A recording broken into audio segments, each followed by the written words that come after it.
1 Kings chapter 19, Elijah had the idea that he was the only true believer in the whole of Israel.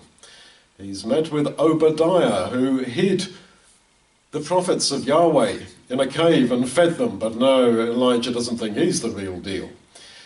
And so he says here, when he finally appears before God, as it were, on Mount Horeb, I have been very zealous for Yahweh.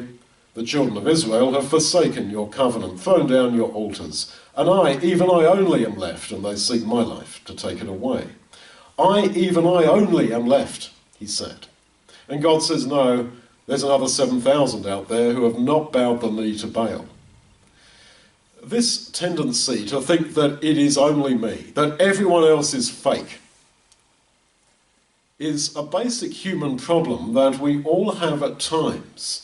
As one of the psalmists says in the Psalms, I said in my haste, all men are liars. That is, of course, how you feel at times. But let us not totally lose faith in people. No matter how bad our position is, there are other people out there. There is a body of Christ. Man is not alone. Another thing that comes from this is that he says these words, even I only am left. That's quoted by Paul in the New Testament under inspiration of God in Romans 11.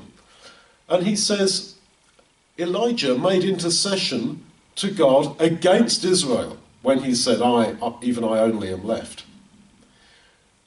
What was in his heart was actually asking God to condemn the whole of Israel and make of me a new Israel.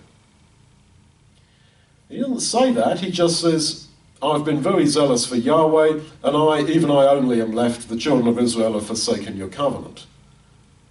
Paul reads that under inspiration as Elijah saying, condemn the whole of Israel. And he reads it as him praying against Israel.